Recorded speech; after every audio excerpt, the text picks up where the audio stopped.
आज हम हिंदी साहित्य के भारतीय युग जो कि आधुनिक काल का एक प्रमुख युग है उसके बारे में अध्ययन करेंगे। भारतीय युग जो कि 1857 से लेकर के सन 1900 तक चलता है, यानी कि 1857 से लेकर के 1900 के बीच के युग को हम भारतीय युग के नाम से जानते हैं, जो कि हिंदी साहित्य के आधुनिक हिंदी साहित्य के अग्रदूत भारतेंदु बाबू हरिश्चंद्र के नाम पर जो है इस युग का नाम भारतेंदु युग पड़ा। भारतेंदु बाबू हरिश्चंद्र ने हिंदी साहित्य के प्रत्येक विधा में कुछ न कुछ रचना किया और प्रत्येक विधा पे लिखने के कारण एवं हिंदी के बारे में प्रथम वो ऐसे व्यक्ति हैं जिन्होंने हिंदी में जो है रीतिकाल से हट करके आधुनिक तत्वों का हिंदी कविता में समावेश किया। इस नाते जो है आधुनिक काल का हिंदी में पदार्पण के लिए मुख्य रूप से भारतेंदु बाबू हरिश्चंद्र को ही इसका उत्तरदायित्व माना जाता है। अतः उनके सम्मान में आधुनिक काल के इस प्रथम उपकाल का नाम भारतेंदु युग पड़ा है। भारतेंदु युग की कुछ प्रमुख प्रवृत्तियाँ या विशेषताएं हैं जिसके आधार पर हम भारतेंदु युग की पहचान करते हैं। तो इसमें जो है हम भारतेंदु युग की प्रवृत्तियाँ या विशेषताओं के बारे में जानेंगे। पहली प्रवृत्ति है हिंदी साहित्य का नवजागरण काल। भारतेंदु युग से ही जो होता है हिंदी साहित्य में नए नए उदार विचारधाराओं और नई प्रवृत्तियों का प्रवेश होता है, क्योंकि इसके पहले जो है हिंदी साहित्य रीतिकालीन जड़ताओं, रीतिकालीन दरबारी संस्कृति में पगी हुई और बधी हुई थी, जिसके कारण उसका आधुनिकता से कुछ भी लेना देना संभव नहीं था। लेकिन 1857 में जब देश की पूरी सामाजिक और राजनीतिक परिस्थितियां जो है बदल रही थी, एक प्रकार से करवट ले रही थी, एक नए परिवेश की तरफ जो है ये सारी चीज़ें एक नए परिवेश की तरफ जो है इशारा कर रही थी। ऐसे में साहित्य में भी परिवर्तन होना जो है लाजमी था और ये हुआ। और इस नाते जो है जब पूरी देश में नवजागरण का काल चल रहा था, जनता जो है अपनी स्वतंत्रता के प्रति जागरूक हो रही थी। विदेशों में होने वाले राजनीतिक आंदोलनों आदि से जो है जनता परिचित हो रही थी और इस पर जो है जनता की प्रक्रियाएं भी हो रही थी। तो इसी के परिणाम स्वरूप भारतीय जनमानस में भी जो है अपनी आज़ादी और आधुनिकता लोकतंत्र के प्रति जो है एक जागरूकता आई और यह जागरूकता समाज से होकर के साहित्य में भी आई। इस नाते इस काल को जो है साहित्य का नवजागरण काल भी कहा गया। दूसरा है सामाजिक चेतना का विकास। भारत के प्रत्येक वर्ग में, चाहे वह भारत का राजनीतिक वर्ग रहा हो, चाहे वह भारत का शीर्ष साहित्यकार वर्ग रहा हो, चाहे वह भारत का सबसे निचला श्रमिक वर्ग रहा हो, प्रत्येक वर्ग में जो है एक प्रकार की सामाजिक चेतना का विकास हुआ और प्रत्येक वर्ग जो है इस सामाजिक चेतना से कहीं न कहीं किसी न किसी प्रकार से प्रभावित जरूर हुआ। भक्ति भावना का वर्णन। यद्यपि भारतेंदु युगीन कवियों ने रीतिकाल से अलग हट करके रचनाएं करना शुरू किया था, फिर भी भारतेंदु युगीन कवियों ने रीतिकाल को पूरी से पूरी तरह से नकारा नहीं था। रीतिकाल की कुछ न कुछ चीज़ें ऐसी थी जो आज भी ये भारतेंदु युग में जो है उसका प्रयोग हो रहा था। ऐसे है भक्ति भावना का वर्णन। तो हम देखते हैं कि भारतेंदु हरिश्चंद्र ने भगवान कृष्ण के किशोर यौवन किशोर वय के समय का प्रेम लीला वर्णन का भी वर्णन किया। कृष्ण के प्रेम लीलाओं का वर्णन किया। अन्य भी चीज़ों में यमुना छय वर्णन अन्य में जो है भक्ति भावना का समावेश हमें दिखाई देता है। फिर आता है इस काव्य में जो है इस समय के काव्यों में श्रृंगारिक तत्वों का भी जो होता है समावेश होता है। श्रृंगार, चूंकि रीतिकाल का मुख्य तत्व था श्रृंगारिकता या श्रृंगार। तो ऐसे में रीतिकाल के बाद जब आधुनिक काल उसी के अंतर्गत भारतीय युग आता है, तो हम पूरी तरह से रीतिकाल के प्रभावों से साहित्य को मुक्त नहीं कर पाए थे। यानी कि आधुनिक काल के साहित्य पर भी रीतिकाल का कुछ न कुछ प्रभाव जरूर था। यह भारतीय युग में भी दिखाई देता है। समस्या पूर्तियों का प्रयोग, भारतीय युग के अधिकांश कवि लावनीबाज भी थे, जिसमें प्रताप नारायण मिश्र, अंबिका दत्त और बद्रीनारायण चौधरी प्रेमधन, इन सब कवियों ने अपने समय की समस्या पूर्तियों पर विशेष ध्यान दिया और जो है अपने दोहों के माध्यम से समस्या पूर्तियों को दर्शाया। अब फिर बात आती है साहित्य में खड़ी बोली का प्रयोग। तो भारतीय युग के पहले रीतिकाल में हिंदी साहित्य का माध्यम ब्रजभाषा थी और ब्रजभाषा की मधुरता जो है हिंदी कविता या रीतकालीन कविता का मुख्य माध्यम था। लेकिन जो है भारतीय युग में प्रवेश करते करते हिंदी साहित्य के गद्य और पद्य में हिंदी भाषा खड़ी बोली का प्रयोग भी होने लगा था। भले ही वह बहुत कम था, लेकिन इसकी शुरुआत तो जरूर हो चुकी थी और भरतेंद्र बाबू हरिश्चंद्र ने इसका प्रयोग करना प्रारंभ किया था। इस समय जो है नए नए पत्र पत्रिकाओं का प्रकाशन हुआ, जिसमें जो है ब्राह्मण पत्रिका एवं भरतेंद्र बाबू हरिश्चंद्र द्वारा प्रकाशित पत्रिकाओं में भी कई पत्रिकाएं थी, जिसमें हरिश्चंद्र मैगजीन और इत्यादि पत्रिकाएं थी। और इन पत्रिकाओं के माध्यम से नए नए कविताएं और कहानियां जनमानस के सामने जो है छपकर आती थी और जनमानस उससे प्रभावित होता था। साहित्य के प्रत्येक विधाओं का विकास, यानी कि इस काल में साहित्य की कोई भी ऐसी विधा नहीं छूटी थी जिसके बारे में न लिखा गया हो।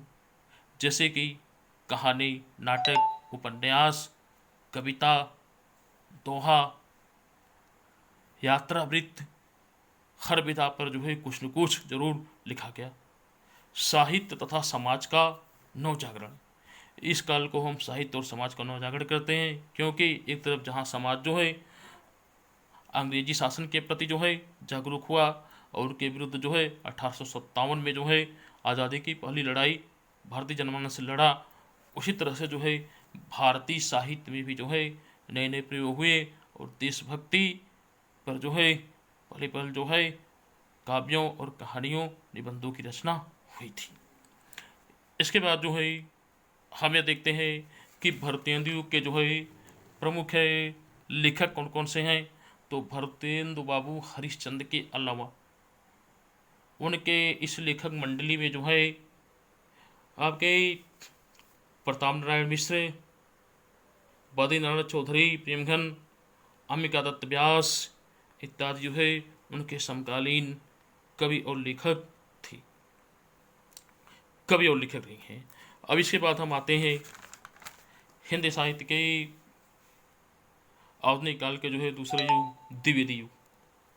द्विवेदी युग जो है सन 1900 से लेकर के सन 1920 के समय को सरस्वती पत्रिका के यशस्वी संपादक आचार्य महावीर प्रसाद द्विवेदी के नाम पर इस युग का नाम द्विवेदी युग पड़ा है। आचार्य महावीर प्रसाद द्विवेदी ने सन 1903 में जो है सरस्वती पत्रिका के संपादन का दायित्व संभाला, अर्थात सरस्वती पत्रिका का संपादन आचार्य महावीर प्रसाद द्विवेदी ने सन 1903 से शुरू किया। इस तरह से आचार्य द्विवेदी ने जो है सरस्वती पत्रिका के माध्यम से हिंदी साहित्य की महान सेवा की, क्योंकि आचार्य द्विवेदी ने जो है जब देखा कि इस समय हिंदी साहित्य में कविता के लिए ब्रजभाषा है और गद्य के लिए जो है खड़ी बोली हिंदी है, लेकिन उस पर भी अलग अलग प्रांतों क्षेत्रों का प्रभाव है, तो ऐसे समय में आचार्य महावीर प्रसाद द्विवेदी ने जो है सरस्वती पत्रिका के माध्यम से लेखकों को जागरूक किया, लेखकों को समझाया, लेखकों के अंदर ये भाव भरने में वे कामयाब रहे कि कविता का माध्यम भी खड़ी बोली हिंदी हो सकती है और इसको होना भी चाहिए। और उन्होंने जो है ब्रज भाषा में लिखने वाले लोगों से जो है हिंदी भाषा में, खड़ी बोली हिंदी भाषा में लिखने का आग्रह किया और उसमें लिखवाया भी। आचार्य द्विवेदी ने हिंदी भाषा का जो परिष्कार किया, शोधन किया, आज उसी का परिणाम है कि आज खड़ी बोली हिंदी पूरे देश में जो है एक मानक के रूप में प्रतिष्ठित है। और उन्होंने जो है अनेक कवियों से, जिनका कि शुरू से लेखन का माध्यम ब्रजभाषा थी, उनको खड़ी बोली हिंदी में लिखवाना प्रारंभ करवाया। उनके प्रभाव में आकर के मैथिली शरण गुप्त, अयोध्या सिंह उपाध्याय, हरिऔध, रामनरेश त्रिपाठी, लोचन प्रसाद पांडे, मुकुटधर पांडे आदि ने खड़ी बोली में जो है काव्य रचना करना शुरू किया। अयोध्या सिंह उपाध्याय, हरिऔध ने खड़ी बोली के प्रथम महाकाव्य प्रिय प्रवास की रचना इन्हीं के प्रभाव में आकर के किया था। द्विवेदी युग की प्रमुख विशेषताएं यहाँ पर निम्न दी जा रही हैं, जिसको हम समझेंगे। पहला है कविता में इतिवृत्तात्मकता एवं वर्णन प्रधानता। द्विवेदी युग में जो है कविता की शरीर पर अत्यधिक लिखा गया, यानी कि कविता के शरीर की जो मूल तत्व थे, जिसमें अलंकार,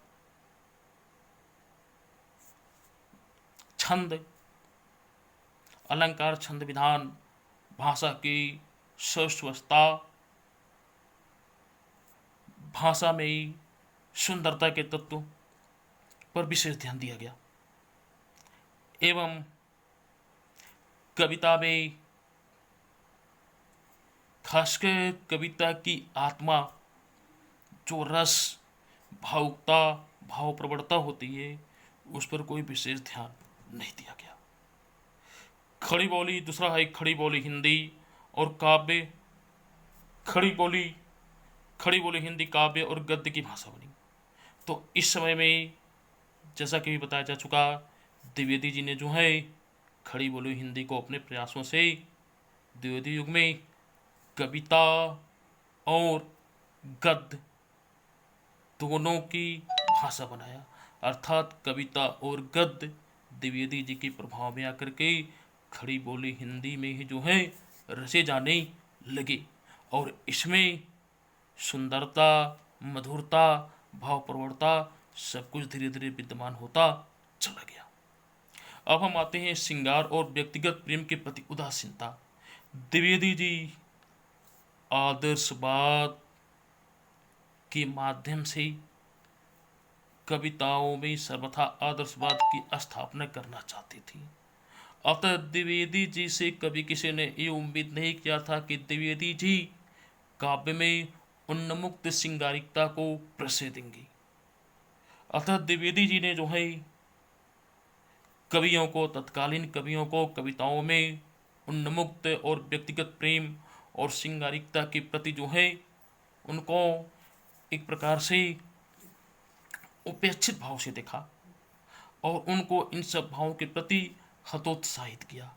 अतः उस समय के काव्यों में कवियों ने ये सब चाहते हुए भी अपनी मनोवृत्तियों को दबाया और जो है श्रृंगार और व्यक्तिगत प्रेम से अपनी कविता को दूर ही रखा। चौथा आता है बौद्धिकता एवं आदर्शवाद पर विशेष जोर। आचार्य द्विवेदी अपने स्वयं एवं अपने द्वारा प्रभावित कवियों के माध्यम से इन्होंने बौद्धिकता और आदर्शवाद पर विशेष जोर दिया।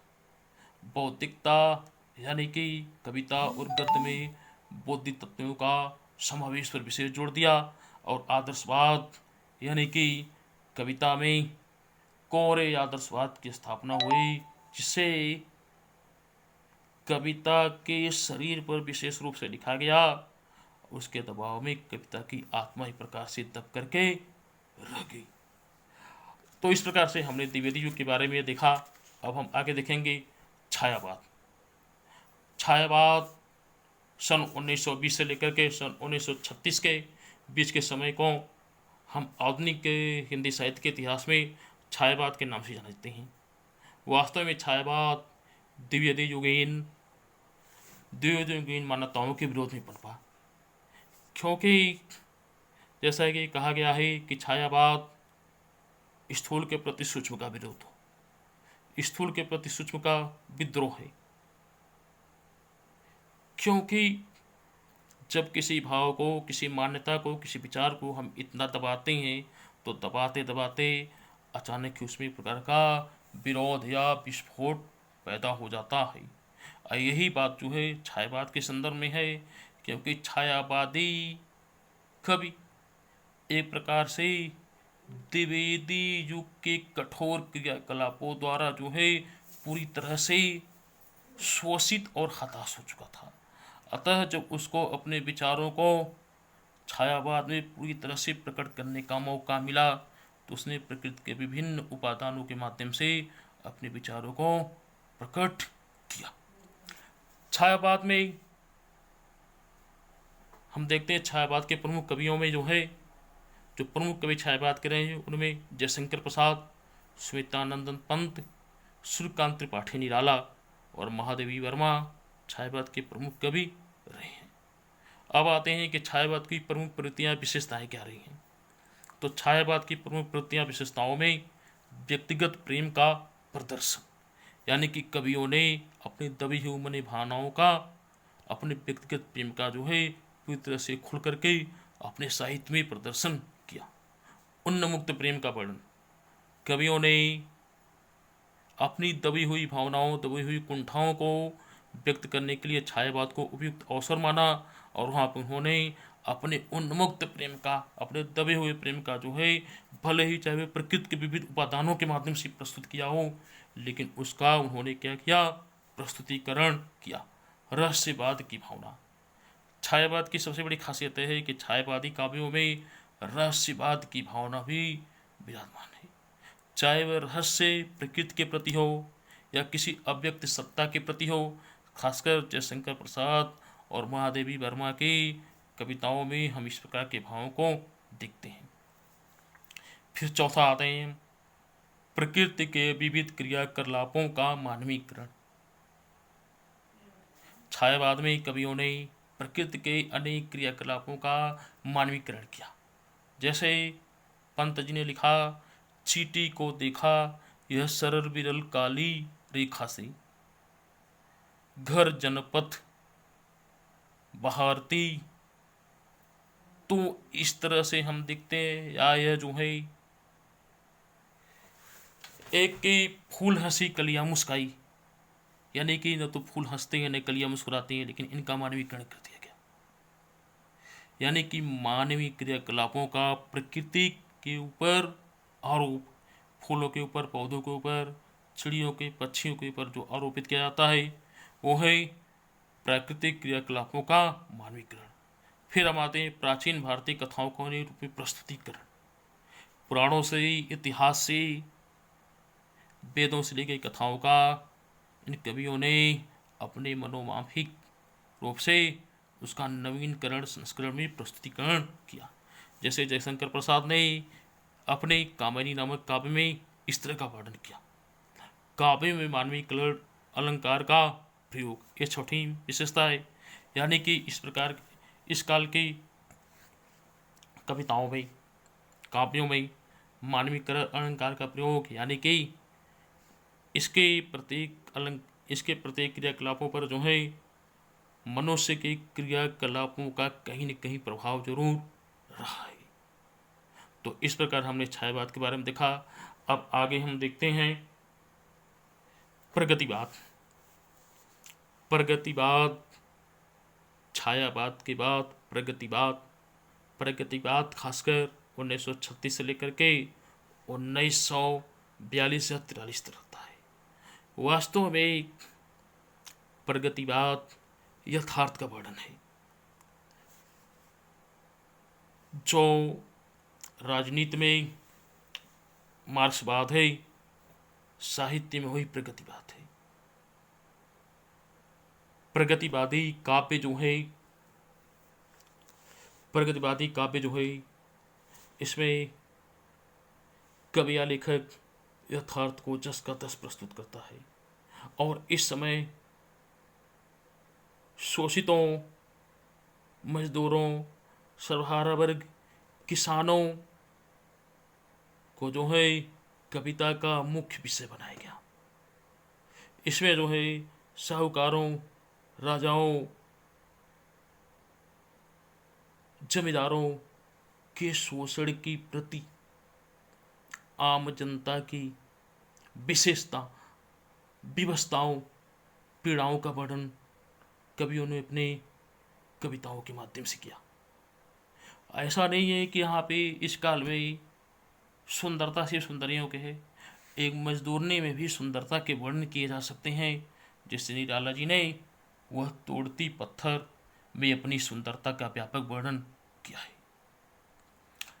छायावाद के कवि द्विवेदी युगीन मान्यताओं के विरोध में अगर थे, तो प्रगतिवादी कवि छायावादी युगीन मान्यताओं के विरोध में था।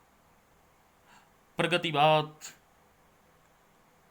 जो है हर प्रकार की व्यवस्था में एक विरोध के भाव से पैदा हुआ।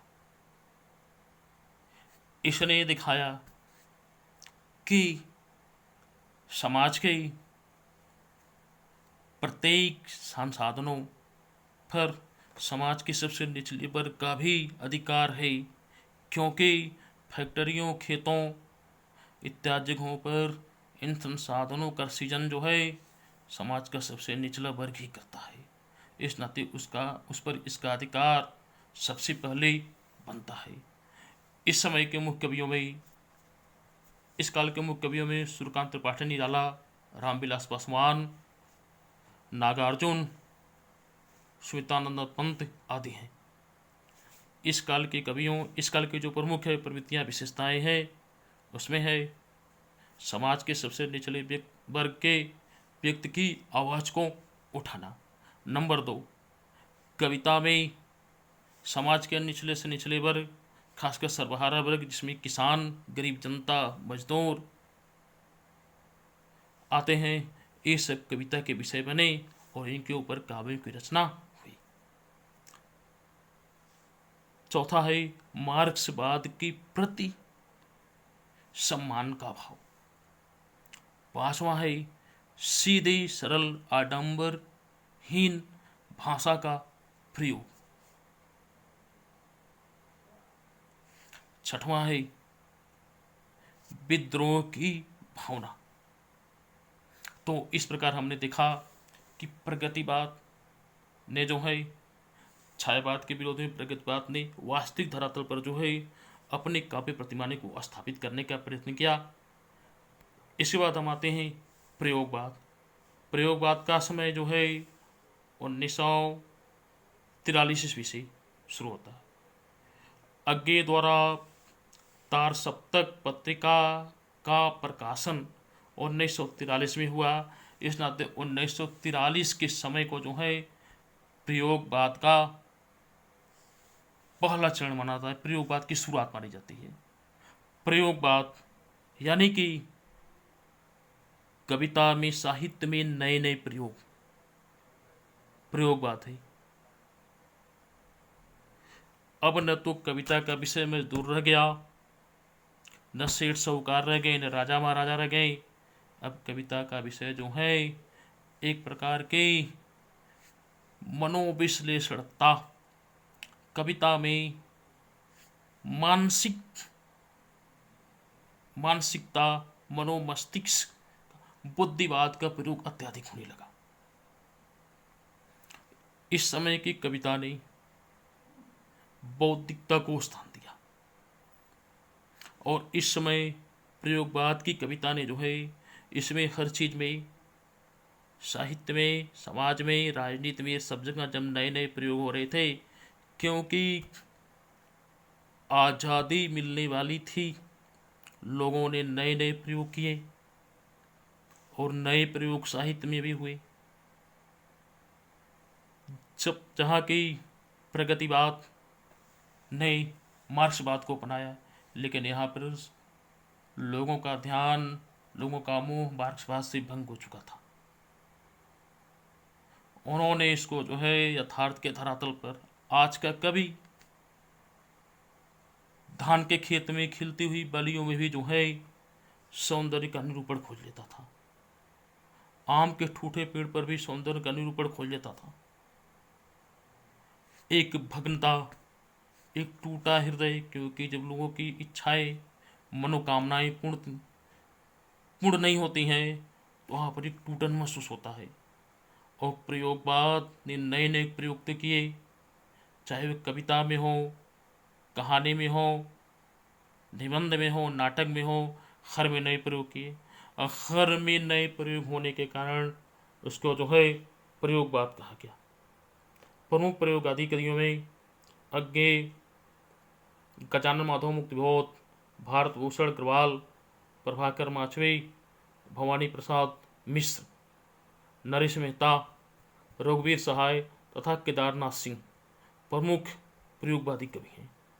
प्रयोगवाद के बाद हम आते हैं नवलेखनवाद या नई कविता।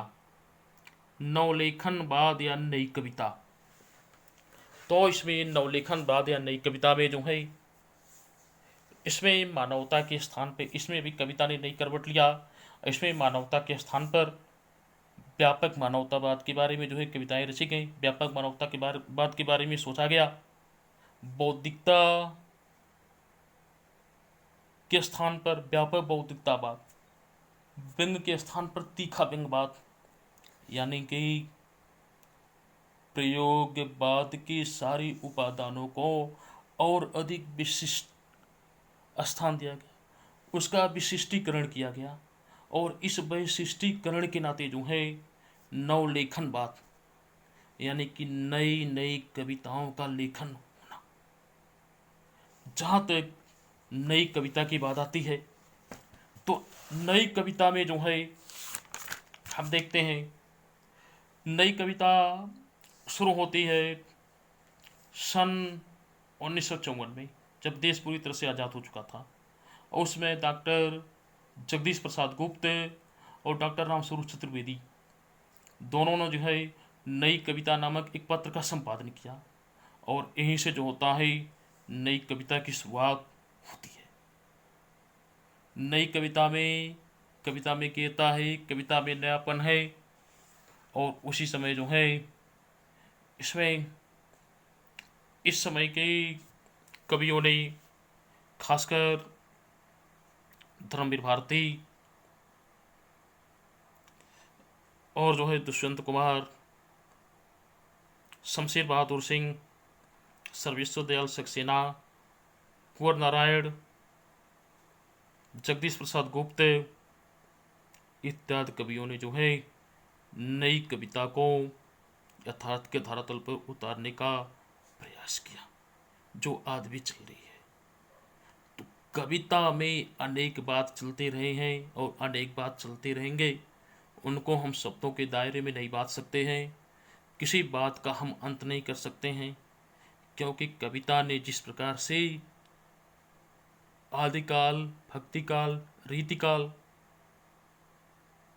आधुनिक काल, फिर जो है भारतेंद्र युग, द्विवेदी युग, छायावाद, प्रगतिवाद, प्रयोगवाद, नवलेखनवाद, नई कविता इत्यादि के चरणों को चलती हुई कविता आगे बढ़ रही है। और कविता आगे बढ़ करके नए नए स्वरूप तब तक धारण करती रहेगी जब तक मानव सभ्यता जारी रहेगी। इसी के साथ धन्यवाद। हिंदी साहित्य का गद्य का इतिहास, पद्य का इतिहास पूरा हुआ। अब अगले चरण में हम गद्य का इतिहास समझेंगे।